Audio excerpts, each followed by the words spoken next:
Hi hello నమస్తే welcome back to waiter media. US ఈ గవర్నమెంట్కి సంబంధించి అసలు మనం చాలా జాగ్రత్తలు మన ఇండియాలో కూడా తీసుకోవేమో అన్నట్టుగా ఉంది. రీజన్ చెప్తాను.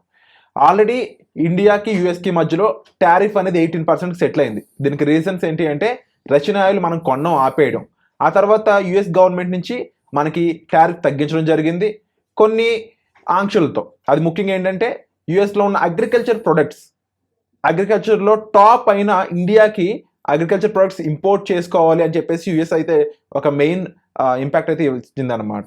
మరి ఇలాంటి సిచ్యువేషన్లో ఇండియా తీసుకుంటున్న డెసిషన్స్ ఏ విధంగా ఉండబోతున్నాయి, అండ్ అలాగే దీంతో పాటుగా ఇండియాకి యుఎస్కి మధ్య ఇక రిలేషన్స్ అన్నీ కూడా హ్యాపీగా వెళ్ళిపోతాయా, స్టిల్ ఏదైనా మిస్ హ్యాపెనింగ్స్ ఉండే ఛాన్సెస్ ఉన్నాయా, ఇవన్నీ కూడా చాలా క్లియర్గా తెలుసుకుందాం.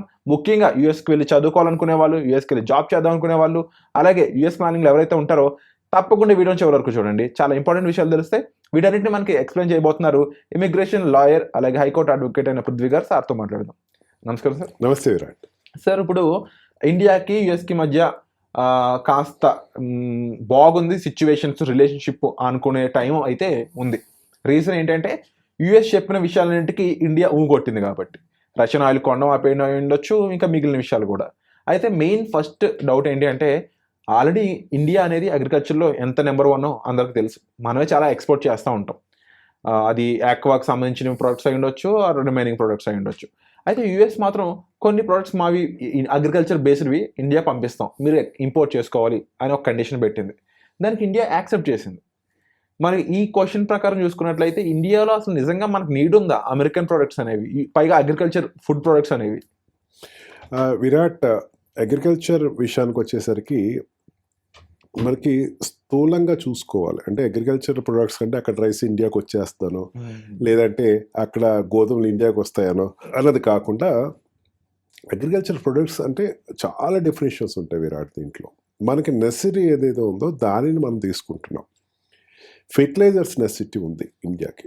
ఇప్పటికీ ఫెర్టిలైజర్స్లో ఉండేటువంటి కెమికల్స్ మీద చాలా వరకు మనం రష్యా మీద ఆధారపడ్డాం, and also many other countries మీద, యుక్రెయిన్ మీద ఆధారపడ్డాం.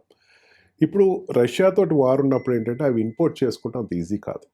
అందుకని ఆల్టర్నేటివ్గా మనం ఇంకో కంట్రీకి వెళ్ళాల్సిందే. అప్పుడు యుఎస్ ఏమంటుందంటే నేను ఇస్తాను, సప్లై చేస్తాను. యుఎస్ ఫస్ట్ అడిగింది వేరు, ఇప్పుడు అడిగింది వేరు. మాస్ అగ్రికల్చర్ ప్రొడక్ట్స్ ఫస్ట్ అడిగింది, దానికి ఇండియా ఒప్పుకోలే. ఒకసారి ఈ ట్రేడ్ డీల్ కనుక చూస్తే కనుక it is not trade deal between the president and prime minister. Modi గారు వెళ్ళి నాకు మళ్ళీ మీరు టారిఫ్ తగ్గించండి అని ఎక్కడ అడగల. మోడీ గారు అంతే ధైర్యంగా కూర్చున్నారు. ఇంకా ఒక ఎత్తు ట్రంపే దిగొచ్చి నేను 18% దిగొచ్చేసాను, 80% మాకు తీసేసాను, అసలు ఎవరు all of a sudden he gave statement. దానికి మోడీ ముందు వెళ్ళి మాట్లాడారా, మన ప్రైమ్ మినిస్టర్ మాట్లాడారా అన్నది ఎక్కడ ఛాయలు కూడా లేవు. అతను ఇచ్చిన దానికి మళ్ళీ రిప్లై ఫోన్ చేయాల్సి వచ్చిందే కానీ it is not phone call by India. ఇంతకుముందు ఎప్పుడైనా మనం చూస్తే కనుక మనం ప్రతి దేశానికి వెళ్ళి అడుగుతాం, మొదలుపెడతాం ట్రేడ్ గురించి, మాకు మీ ప్రొడక్ట్స్ ఇవ్వండి, మీ ప్రొడక్ట్స్ పంపిస్తాం అని. ఒక విషయం మర్చిపోవద్దు, 18% టారిఫ్ తగ్గించిన తర్వాత 40% ఎక్స్పోర్ట్స్ పెరిగినాయి. మనకి మెయిన్ ఆక్వా బేస్డ్ ఎక్స్పోర్ట్ ఉంటుంది. ఆక్వా బేస్డ్ ఎక్స్పోర్ట్ మీద ఇప్పుడు వాళ్ళు 18% తగ్గిస్తే ఆటోమేటిక్గా లార్జ్ ఇంపాక్ట్ ఉంటుంది మన ఆంధ్ర కోస్టల్ ఏరియాస్ కానీ, గుజరాత్ ఏరియా కోస్టల్ జోన్స్లో. ఇది మనం కన్సిడరేషన్లో తీసుకోవాలి. అంతేగాని తగ్గించారు కదా మన అక్కడి నుంచి వస్తున్నాయంటే అన్నీ వచ్చేయట్లేదు. అండ్ మిషనరీస్ చూసుకుందాం. మనకి బేసిక్ అగ్రికల్చర్ మిషనరీ ఏంటి, ట్రాక్టర్, దమ్ము కొట్టే మిషన్, ఇవి కావు.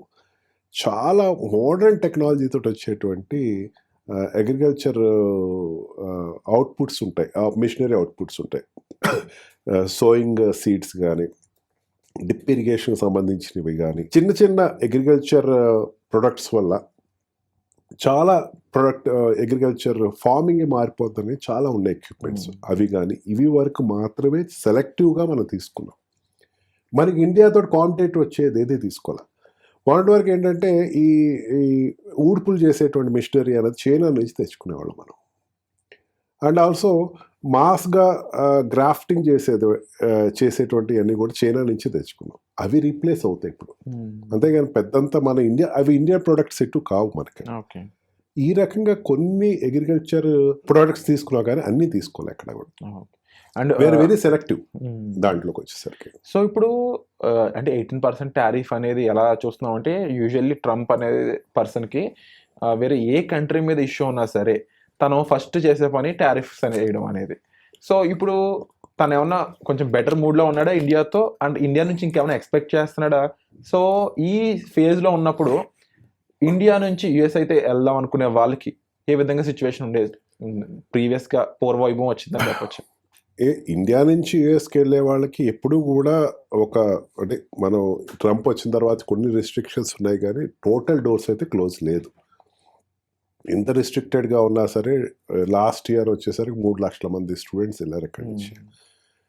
ఎడ్యుకేషన్కి వచ్చేసరికి ఏమవుతుందంటే, మనకి ఇక్కడ ఉండేటువంటి ఇండియన్ సెలెక్టెడ్ యూనివర్సిటీస్లో చాలామంది ఒక క్రీమీ క్లాసెస్లో ఉండేవాళ్ళు సెలెక్ట్ చేసుకునేవారు. ఎంఎస్కి ఇక్కడ పలానా యూనివర్సిటీలో చేద్దాం, పలానా ఢిల్లీ వెళ్దాం, లేకపోతే గుర్గాం వెళ్దాం, అట్లాగే ఎంఎస్ చేసేవాడు. అయితే తమిళనాడు వెళ్దాము, హైదరాబాద్ చేద్దాం. హైదరాబాద్లో అనేకమైన ఎంఎస్ ఇన్స్టిట్యూట్స్ ఉన్నాయి. మెడిసిన్ చేసేవాళ్ళు కూడా, ఎండీ చేసేవాళ్ళు కూడా అట్లాగే ఉండేది. కానీ ఇప్పుడు ఏమైపోయిందంటే, మన గ్లోబల్ ఎడ్యుకేషన్ సిస్టమ్ వచ్చేసింది. దానికి ఇదివరకు డబ్బున్నవాడే పెట్టుకునే పరిస్థితి. ఇప్పుడు లోన్స్ వచ్చేసినాయి. అంటే లోన్ క్లోజర్ కూడా, లోన్ పేమెంట్ కూడా ఆఫ్టర్ జాబ్ వచ్చేటట్టుగా లాంగిటివ్గా పెట్టారు. ఈ పరిస్థితుల్లో ఏంటంటే, అబ్రాడ్కి వెళ్ళి చదవాలనుకునేటువంటి మనస్తత్వం అనేది మోర్ దాన్ 50% పెరిగింది. అమెరికా కాకపోతే లండన్ వెళ్తాడు, అక్కడ కాకపోతే ఫ్రాన్స్ వెళ్తాడు, జర్మనీ వెళ్తాడు. బయటికి వెళ్ళాలి అన్నది మాత్రం ఖచ్చితంగా వాడు ఒక పారామీటర్ పెట్టుకున్నాడు. టాప్ 20 యూనివర్సిటీస్, ఎంఎస్ ప్రొవైడ్ చేసే టాప్ 20 యూనివర్సిటీస్లో అమెరికాలో కొన్ని ఎక్కువ ఉన్నాయి, అక్కడికి వెళ్తున్నారు.